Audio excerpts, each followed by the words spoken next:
Thank you so much. Thanks for having me back. I'm so happy everyone's here tonight. I'm just going to try to share, looking at how we got to our equity plan, to our goals for this year, and moving forward, and being able to share even some changes that we've already made this year, some adjustments we've made and why. And then I'm hoping to be able to have time to give even just a few updates on where we are with those goals. So those are presented formally to the Board of Education, and we'll be updating groups like the Inclusivity Advisory Committee and the district planning team on our progress throughout. But I thought there's some things that have already happened that were different than what we thought would happen in the summer when we started these goals. So I'm going to go through and just talk a little bit about how we got to where we are right now. It's really a culmination of several years worth of work.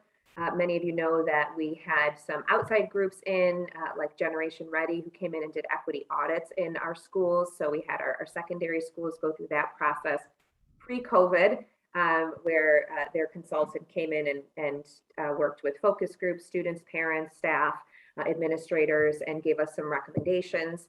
Our Inclusivity Advisory Committee has been working for a couple years now on really looking at our data, what the data tells us, everything from surveys that we've sent out to looking at our data around disproportionality in referrals and suspensions, to looking at disproportionality in terms of how which students are accessing AP and honors classes and which students are not, and what that means for us.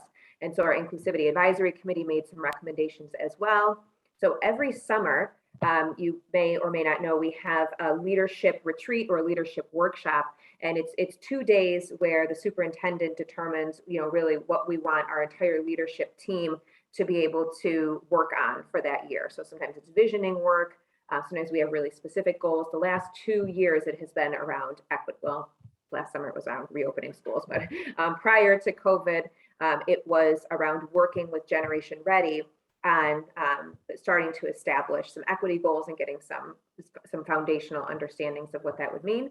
And so this past summer, this pretty large group got together. We had always our board members, our district planning team, which includes community members, parent representatives, and administrators, teachers, all the different units.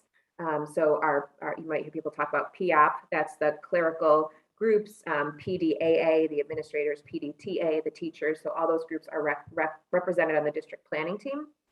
Our Instructional Leadership Council also has community members, teacher leaders, administrators. Our Inclusivity Advisory Committee, which is really, I think, more than half community members and parents, and then some district administrators, teachers, clerical representatives, paraprofessionals. Our Pittsford district leadership team is all of the administrators in the district. So those are all there as well. And then we had parent voice there as well. So our PTSA leadership is also a part of that group. So I know some of you were there for those 2 days where this really helped us to guide our way to the equity goals. Oh, I'm stuck. There we go. So our goals on those days, and I'm not going to go through everything in a lot of detail, but because this is recorded, you can go back and just look at anything that you'd like to. But really, it was looking at making sure we had a shared understanding of the terms that we were using, of the documents that we have either created or are working with through NYSID, looking at all of our own data, securing and talking about really building a common why around why this work is so important, and then crosswalking some of these documents to see where might these lead us. So once we looked at our data, once we look at where the documents like our equity policy or the New York State Education Department call to action or the culturally responsive sustaining education framework, once we look at all those, what does that tell us? What might be our next steps? So we went through looking at really those dimensions of diversity and making sure that we were trying to look and have a well-rounded approach to making sure that we were creating goals that would really be benefiting all of our students. Sorry. We looked at a lot of data. These are just some little pinpoints, and I'll just highlight a few. These are some that the superintendent shared with the board recently as well. And of course, we had a lot more data. We looked at each group, really disaggregated some different portions of our data, and then we're able to summarize that for each other. But looking at some real disparities in who's accessing honors level classes. So if you look at, you have our Black students accessing honors level courses 12.4% lower at a grade level. Looking at honors math, again, the disproportionality there. Looking at then for our classes or assessments that all students are involved in, like fourth grade math, for example, when you're looking at the disproportionality between white students passing rate at 75, almost 76%. Black students were at about 50% looking across multiple years. We have looking at our students with our IEPs were 4 times as likely to be suspended as just looking at our white student population. And looking at really where some of it starts with students accessing higher level courses, and that's those honors and accelerated courses at the middle level. So one of those would be the 8th grade algebra course. So that statistic there that 14% of Black 8th graders are enrolled, whereas 41% of white 8th graders are enrolled, 54% of Asian 8th graders are enrolled in Algebra 1. So we just looked at all those pieces and just asked ourselves, what does that tell us? Why might that be? Do we think this is acceptable? Are there things that we might want to change?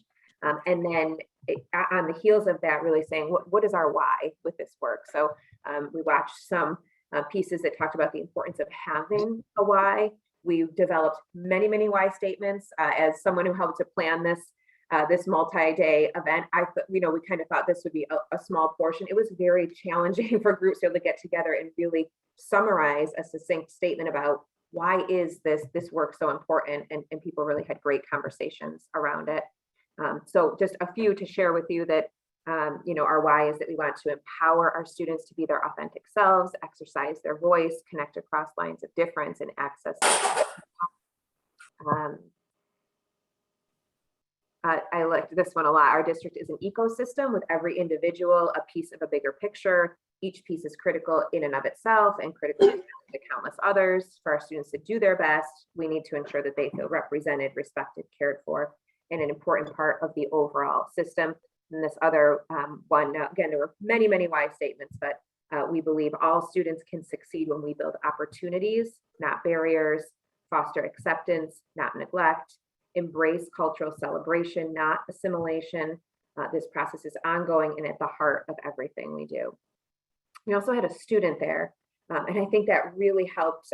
Of course, he's eloquent and brilliant and wrote something beautiful that he read for all of us before we developed these statements. And I really think that it helped, I know at least for me, to really center us on the importance of this work. So then we took ourselves through a process that we call crosswalking. So we're looking at lots of different documents. Some are internal, like our mission, vision, and values statements. We looked at our IAC success statement. We looked at our own equity policy. And then we took those pieces and put them up against the NICE call to action, and which really calls on all schools in New York State to develop processes and systems that end systemic racism within schools.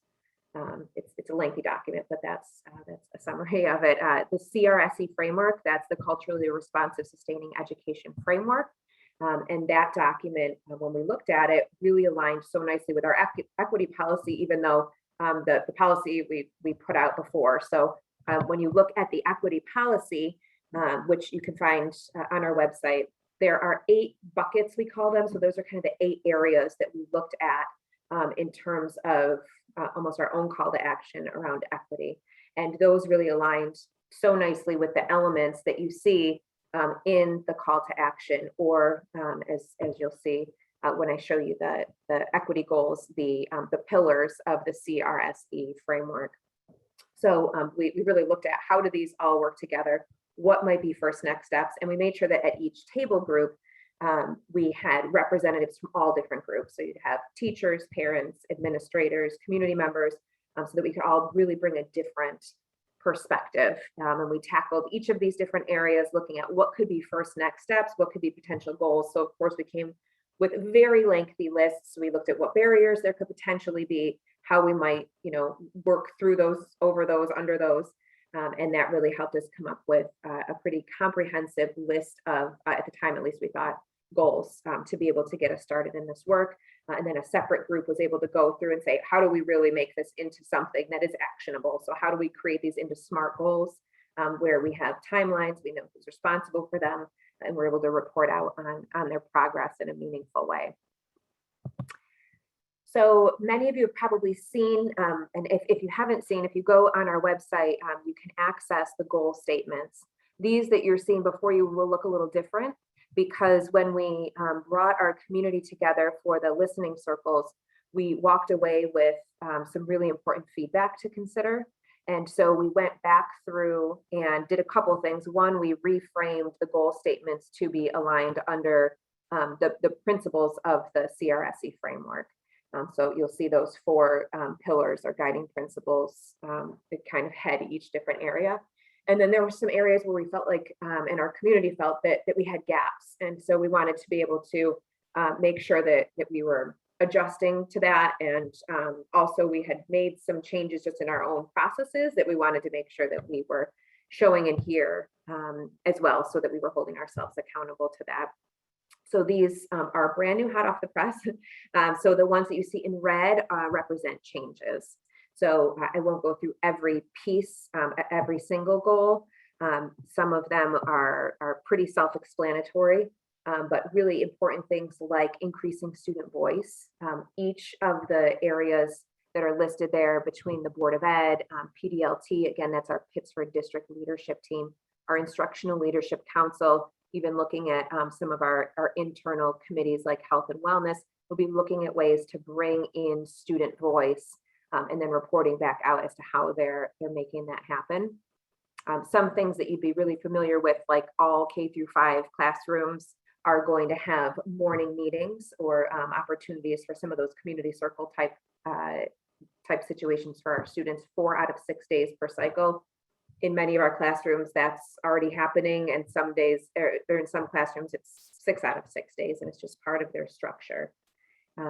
So things like inviting diverse voices in multiple times throughout the year, that would be things like the listening circles.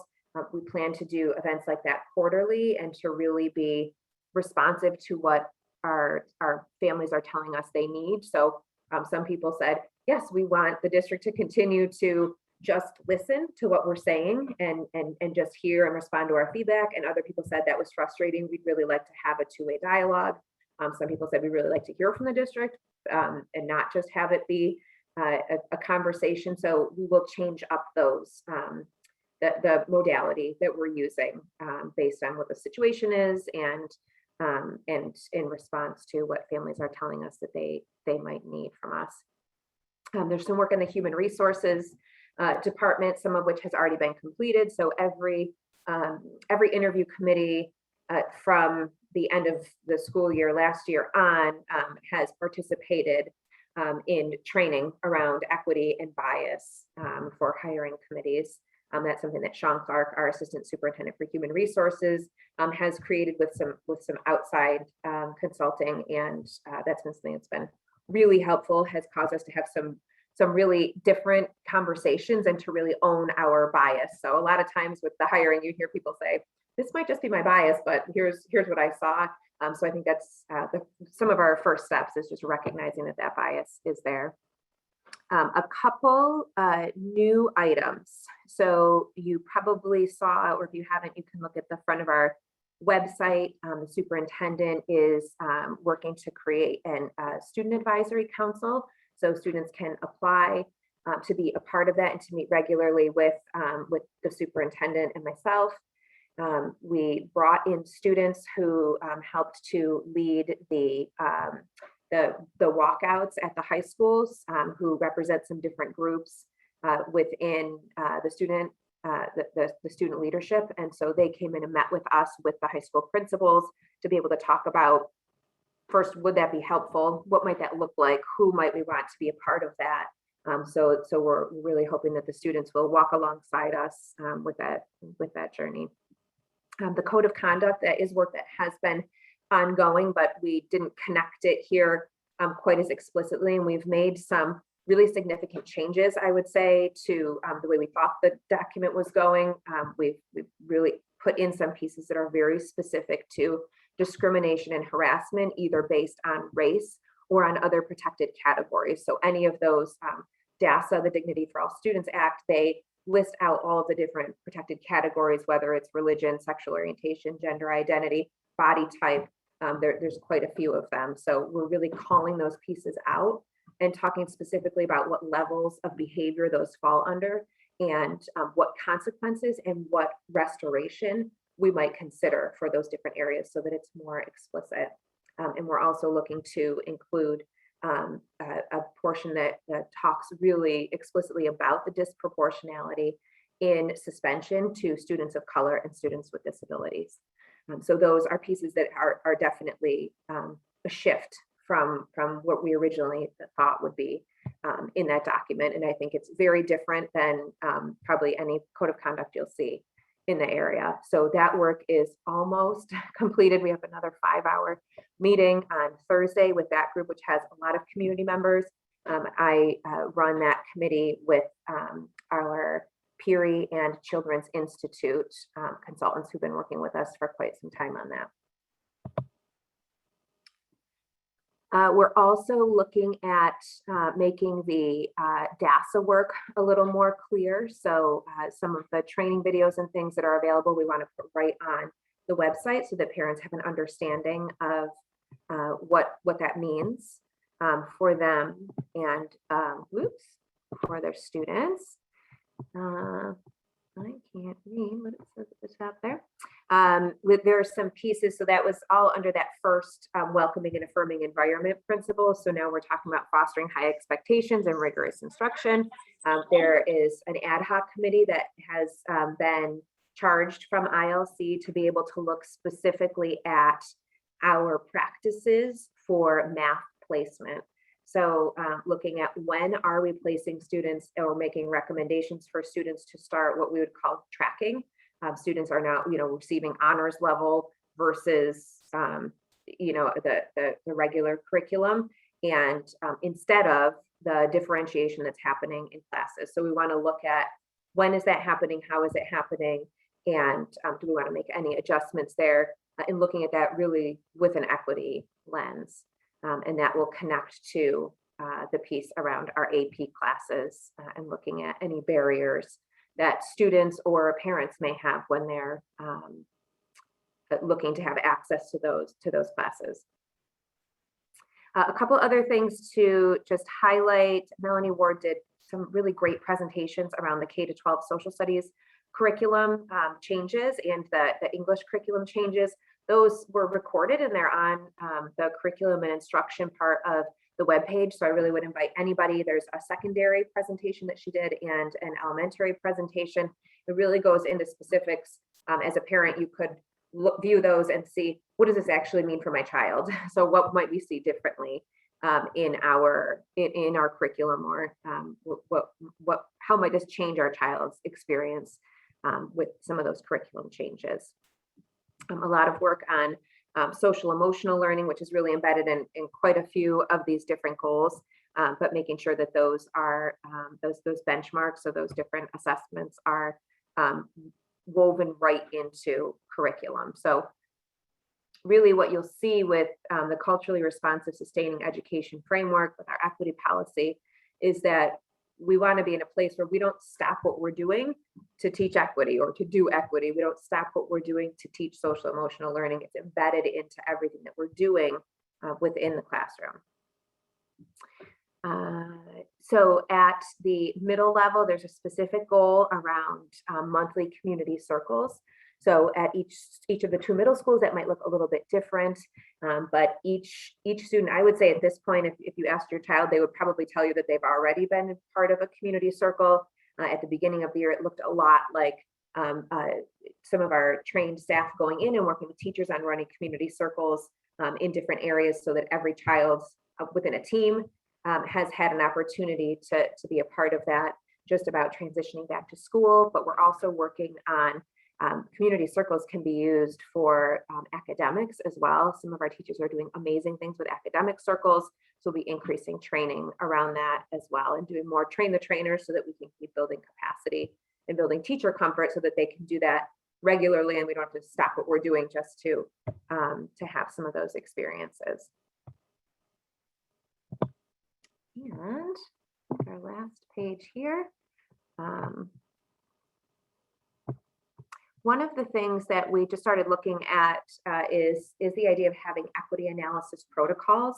So we're looking at everything from some of the more popular publications make particular protocols for looking at whether it's a process across a district or specific instructional materials. But we want really a protocol that a teacher or group of teachers could go through to be able to say, we're looking at this resource.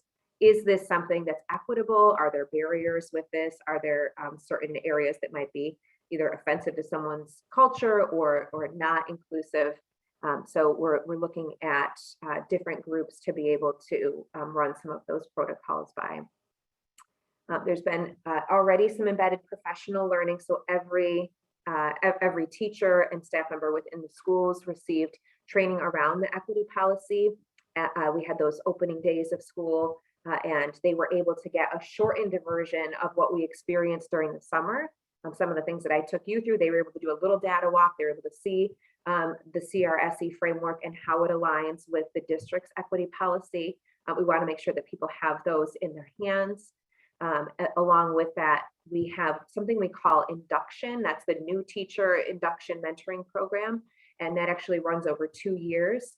And we changed the equity portion of that to really be more hands-on and meaningful. So that actually just occurred today. Sean Clark is in human resources, and he and I we just ran a training with the new teachers and their mentors where they used the equity toolkit that I actually have right here because we were just doing it, but it's 6 different documents that we've had for the last couple years. They've been adjusted and updated, but those come out of Melanie Ward's office. They're collaboratively created with nationally renowned resources, and those are available on the website under curriculum and instruction. Under, I think it's culturally responsive practices, it's called Equity Toolkit, and there are 6 documents there. So for example, the ones we looked at today, we had the groups look at all 6 things like fostering cultural awareness in the classroom, turning challenging moments into teachable moments, key features of culturally responsive teaching, responding to bias in school, and using the N-word in curriculum, instructional materials, and classroom instruction. So teachers were able to really look through some of those. They're very high quality documents that we want to get in the hands of, especially our new teachers, but having our mentors was there also helped us to have some really strong conversations. So that's something that's already underway and completed. Our Dignity Act coordinators, that's the person at each building who is responsible for the Dignity for All Students Act. So we're all responsible for it together, but that's the person who takes any referrals or reports that come to us or that we encounter around harassment, bullying, and make sure that we're following that DASA process. Those coordinators at each building have begun meeting with me monthly, and we're looking at calibration exercises. So how can we look at a potential behavior or incident and see, are we handling that in similar ways across buildings? And we're also looking at how can we train not only our students, but our staff around some of those practices. So staff do a refresher on DASA every year as part of our global compliance, but really looking at being more explicit about what the responsibilities of staff are and making sure that students have a very consistent training each year. So we know exactly what students are getting at elementary, exactly what they get at middle, and exactly what they get at high school. And then it's developmentally appropriate so that they have an update on what does the code of conduct say, what are my rights and responsibilities, and how do we respond to any DASA violations. So those are a few pieces of that we're working on. So we just started those meetings, and then throughout the year we will continue to create these trainings, and the hope would be to have those in place starting for the start of next school year. So every school does some type of training for students, but they vary. And so we want to get all of their minds together to be able to say, let's make sure we have something a little bit more consistent. So upcoming things that you can expect to see, you'll hear about the code of conduct. I'm really hoping we can get that to the board in January. You will see that we will be, the Dignity Act presentation that we gave before is going to be posted on our website, but you'll also be getting updates on that throughout the year. You'll be hearing regular updates to the Board of Education on all of the goals. And as I said, you'll be hearing more about the parent and caregiver events that we'll be having quarterly, bringing families in and giving them opportunities to talk and to listen and to be updated on not only these goals, but on a variety of topics based on what our community need is. Thanks, Shana. So going through, there are a few questions that were posted in the chat. So I'll go back to the first one here. Will the recommendations from Generation Ready be shared with the people that were not selected to participate in the focus groups?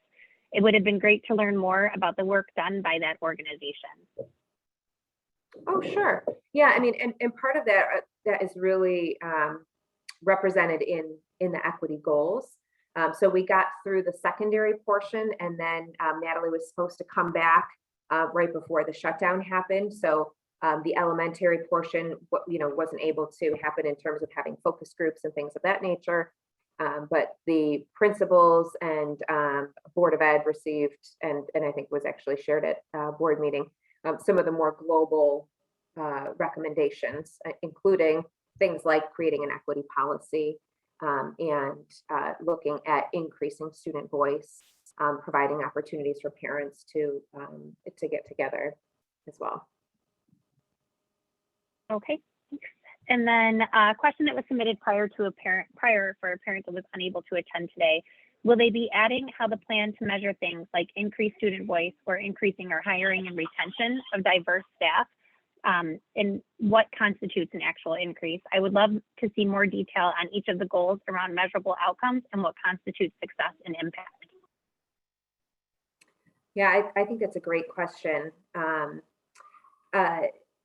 You'll definitely be hearing really specific reports back out to the Board of Ed, and I think at places like this, at our Inclusivity Advisory Committee, at our parent events around what does constitute success, because even just, let's say, hiring practices, increasing the number of diverse candidates that we have could look really different. And if we're not able to sustain and care for those staff members, then that might not be successful, right? So we want it to be more than just adding numbers, but making sure that we're creating an environment where everybody feels valued and wants to stay and learn and grow with us. So so we'll be looking at really specific pieces. So something like increasing student voice, there will be some things that you can see, and there will be things that you can't see. So something you could see would be things like students presenting at the Board of Education, students being involved in the Student Advisory Council, and I think we'll see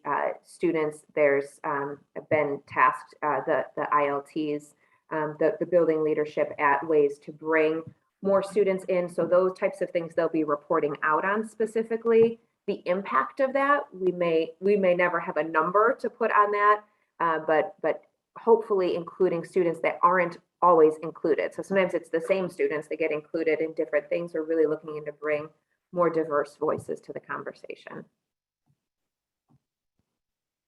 Thank you. And then regarding training, I know you touched a little bit on this a few minutes ago, but just to make sure this is addressed here, who will lead the training?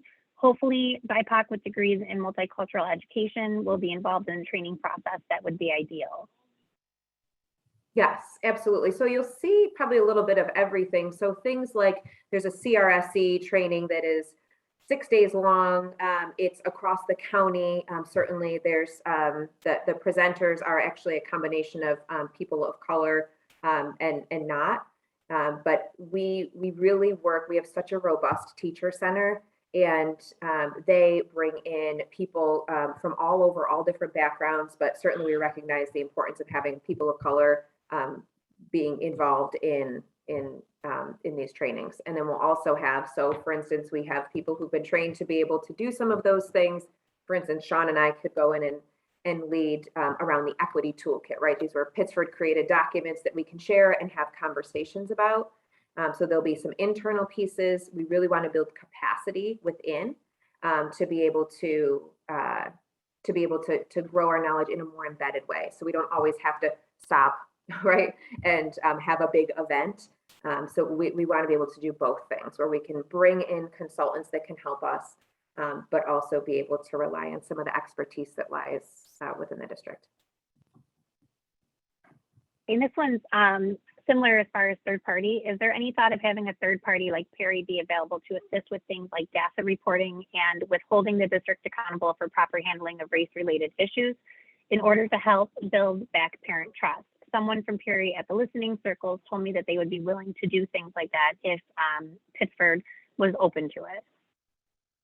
Yeah, I mean, at the last board meeting, the superintendent said that he, may consider that in the future, probably for very specific pieces. We also know that we have a ways to build back trust in some areas, and bringing in a third party won't always help with that. We have to be doing that in everything that we do. So we need to be able to all really walk the talk. And so our administrators who are responsible legally under DASA for following through on those pieces need support. And so bringing in some of those consultants is really, really important. I know they've helped me so that I can be able to help support our buildings. And I think, having Vincent here as well will be really helpful, not only for helping work through an incident in terms of punitive measures, but more importantly, the restorative and healing pieces, making sure that our students feel that they're valued and that they're heard, and that people care about them here in school and are listening. Okay, and the next one, there seems to be a lot of confusion about CRSE versus CRT. Can you talk a little bit about that? Yeah, so CRT, critical race theory, is really kind of a higher level collegiate. It's actually a law school philosophy that's been around since the 70s. So we're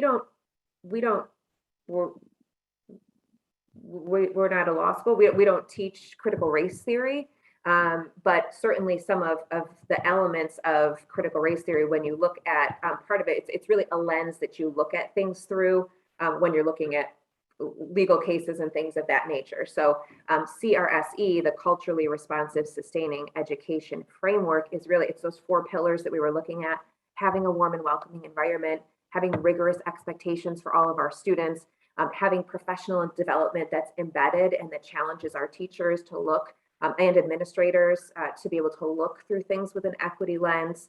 I think when people look through that CRSE framework, just like if you look at some of the curricular changes that are always made and have been continued to be made over the last few years, I don't think anybody would argue with those changes.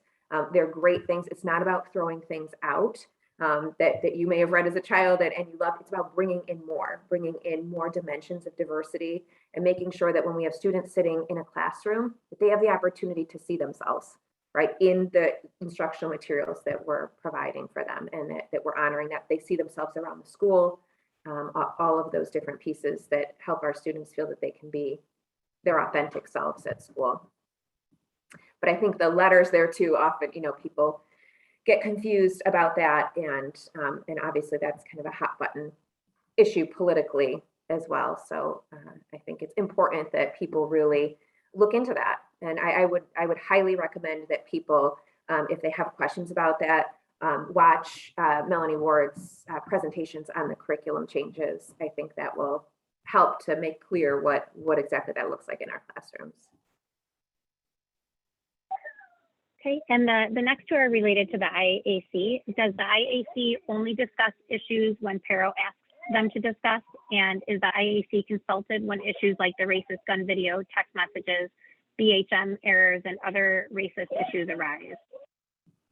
That's a really good question, because I think that there were misinterpretations early on with IAC that they would be handling different incidents or bringing incidents, and that's not really the role of IAC. They are an advisory council, and so certainly the superintendent can bring items to say, please give me feedback on this, which he has, to say either whether it's a communication item, or the IAC will look at areas that we feel like we want to be able to help make recommendations about. So that was really a huge amount of our work last year, was being able to look at some of our data.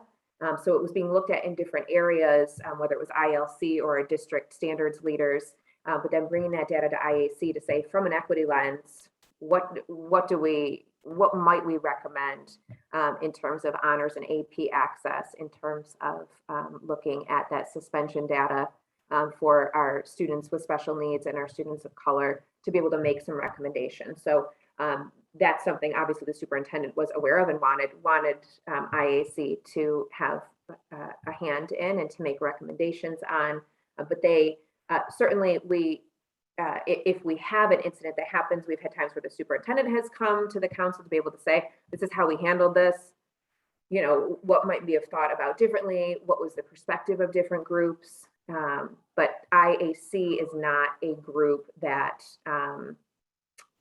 is called in to be able to handle certain situations. They bring varied perspectives, and that's really the beauty of that group, is you have so many different, whether they're parents or community members, some really really brilliant people who've worked in diversity and inclusion in some of our bigger companies here in Rochester and across the country. And so they really bring an important perspective when we're looking globally at some of our decisions and processes and policies.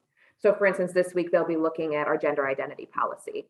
So that'll be kind of its final stop before going to the board and saying, is there anything that we feel like we'd want to make adjustments to? Any recommendations, just looking at it from all of their varied perspectives. Thank you. And what are some of the organizations that the district partners with for training? So, I wish I had Julie Barker here. So obviously Peary and the Children's Institute work with us quite a bit. We had an excellent presenter who came in this summer, and she had packed house talking about having difficult conversations around race and difficult history in history specifically, and then in English specifically. So they were two separate courses that ran several times. I would love to be able to bring the Teacher Center catalog for you to be able to see what those look like, because I definitely wouldn't be able to give all of the different pieces, but Peary and the Children's Institute do quite a bit with training throughout the year and through our Teacher Center. So all of our teachers have to give 12 hours of professional learning on top of anything that's embedded. So if we have a superintendent's day, a faculty meeting, that doesn't count towards those hours. They have to be outside of the school day, and they have to be connected to a district initiative. And so we bring in lots and lots of trainers and trainings around those different areas. And then teachers can select from those, and they can do anything above and beyond that too that's not connected.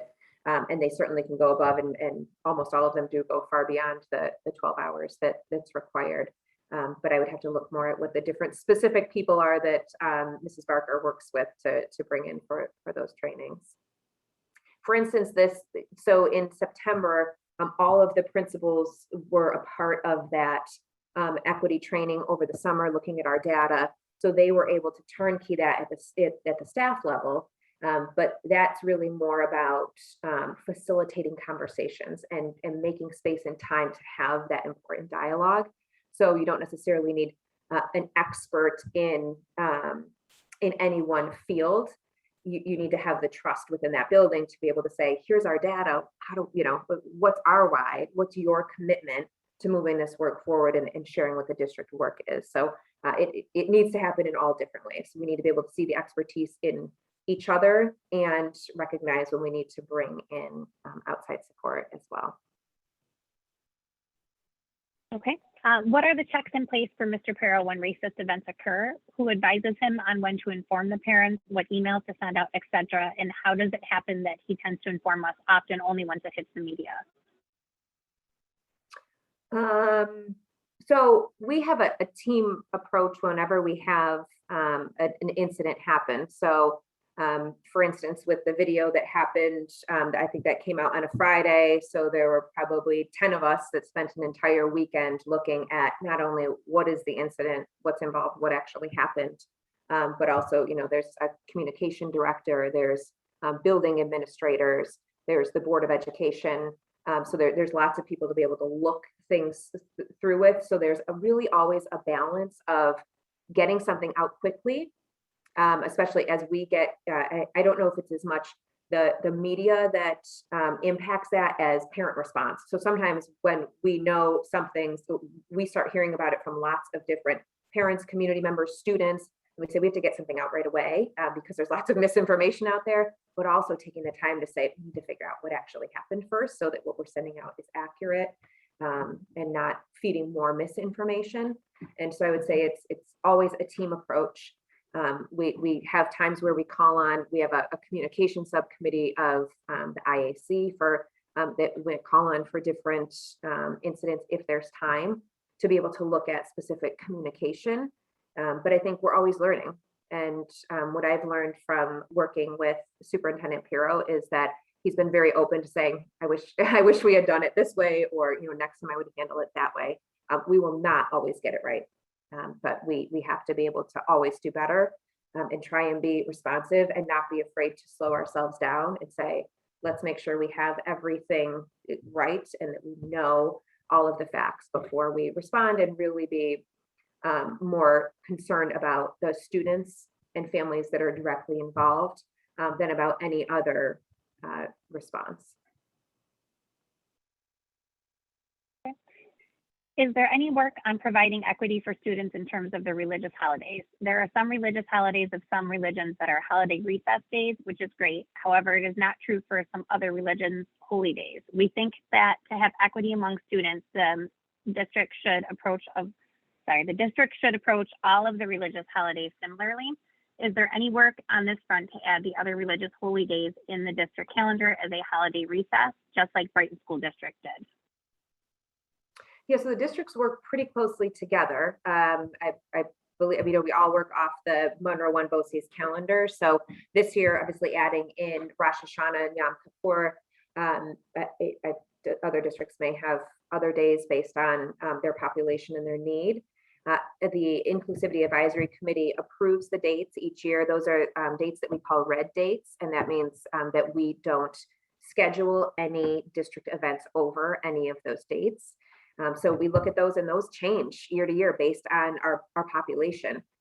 It's really challenging. We have legal requirements for attendance, and so we want to make sure that we're balancing out being open to having some of those different opportunities if our families need that, but also knowing that we have to meet our legal attendance requirement from the state. So it will always be a balance, and probably the more holidays and religious observances that we include, then the more we will include, right? So once we include for many different groups, we may end up including for more and more. So the most important thing for us is really making sure that if our students have needs, whether they're within the school, whether it's praying during the school day, or a place where they can be when they're fasting, or making sure that students aren't responsible for assignments or assessments on days when they have holidays. You may have a holiday that is very high for one family and not for another, even within the same religious group. So we're just always really paying attention when our families reach out to us and say, there was a concert on this date that actually, was really challenging for our family. Then we make sure we note that so that the following year we may want to consider that to be a red date. Or if we're hearing from multiple families that it helps us to really make those decisions around, is it not equitable to have school on that day any longer? And as our population changes, we need to continue to have those conversations.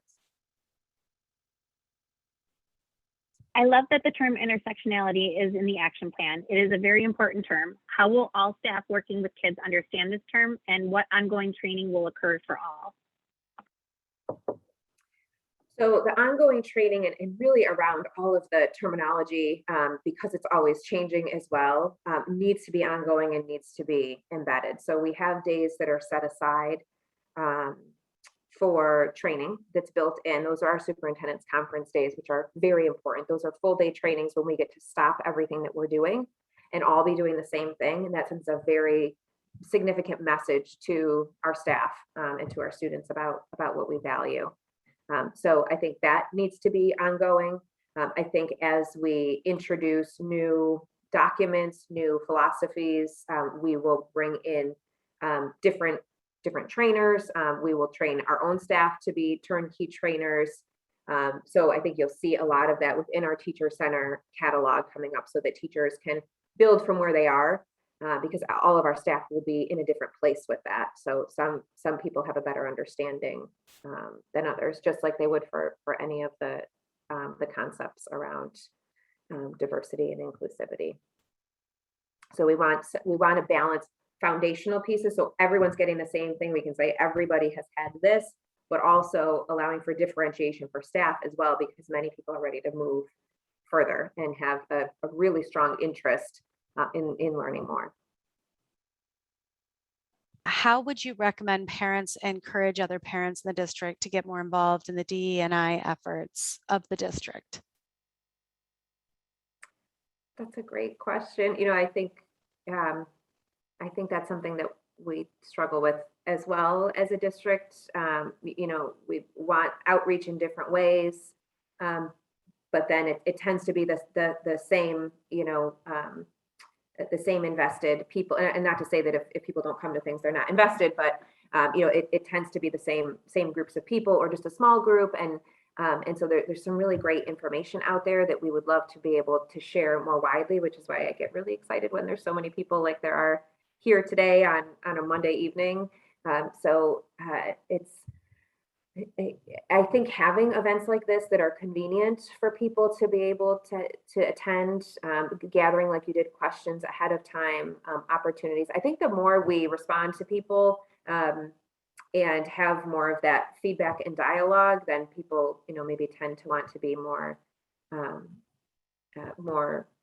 engaged. But I also think really thinking about what venues people want is important. So I think we thought we were going to have 80 people attend our listening circles. I think 40 attended, which is great. But we always wonder what made those 40 people who wanted to attend not come, and what could we do to make it a more inviting or welcoming or safe space for people. So everyone wants something a little bit different. We would love to have more people get involved. We're going to be continuing to talk about ways in which we're trying to support the district as parents in the rest of this meeting. And so I think that will continue to be the discussion. But I think building these relationships with district administrators and teachers and parents, and that is the important thing, at least as far as I see, and hope that people will stick around for the rest of this meeting to be able to see how we can further support one another and continue to do this work together. Absolutely. And I hope people do feel really proud of, even, we have quite a few people here this evening. I was with a friend over the weekend who works somewhere in a completely other district, and there's not the level of engagement, questioning, advocacy that we have here, even just here this evening. And so I think we should feel really proud too that we have parents who really are invested and continue to come back and do the work and ask the questions and want to understand and genuinely want to continuously see improvement in the district, because it helps to hold us accountable, and that's what we want, right? We need to be able to continue moving that needle forward, and engaged and involved parents, such as all of you, are a lot of the reason why we can continue to do that.